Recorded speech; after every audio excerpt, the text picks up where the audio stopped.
Hello guys, welcome back to the lecture. My name is Anvit Dubey and I'll be telling you to solve queries on HackerRank. So I hope you all like it. So let's get started. So today's query is the diagonal difference. Here we have been given one array or actually list of 2D.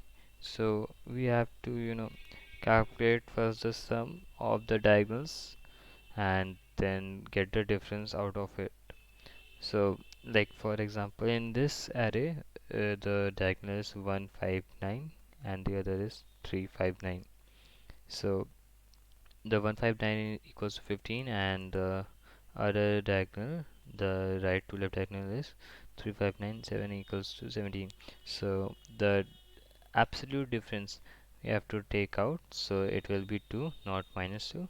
So I have the I have written the code. I'll be telling you what exactly the code is. So like always the main is defined and like we have been given one list in the main, we have called one list.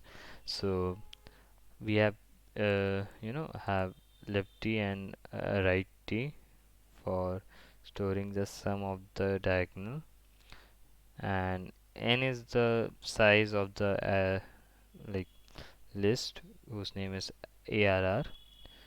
So we have one for iteration loop from I equals 0 till I is less than n.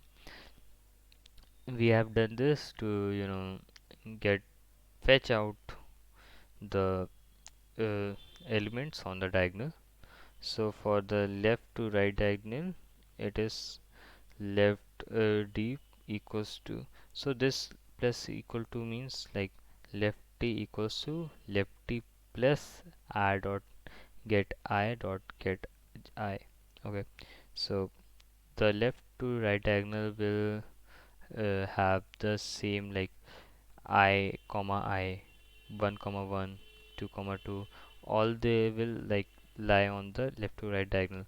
So we have just simply written get I dot I, and right t is in right t this one logic, this it is a simple logic. Like here it will be I only, but in this n minus I minus 1. This is because like, let me get back to the example. Like this 9, so the length is 4, but if we do n minus, like n is 4, so n minus I, let the I be 0. So for 0 value I, 4 minus 0 will be 0 and minus 1, that will give 3 because the index of this is 3. So that's why we have done minus 1.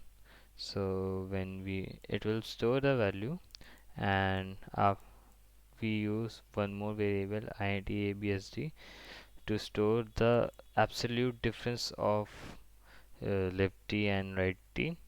So this is a math function, and after storing the difference in ABSD, we have just returned the value. Let's just run the code, and yeah, it works. Now we submit the code and all test cases work. So whenever you just do some query on HackerRank and you run the code, so many times the 2 or 3 test cases work in the run code, but when you submit the code, then there might be chances that 1 or 2 code test cases might not run. So you should always submit the code and not just be satisfied by running the code that it works. So stay tuned for the next lectures. I hope you enjoyed. See you then.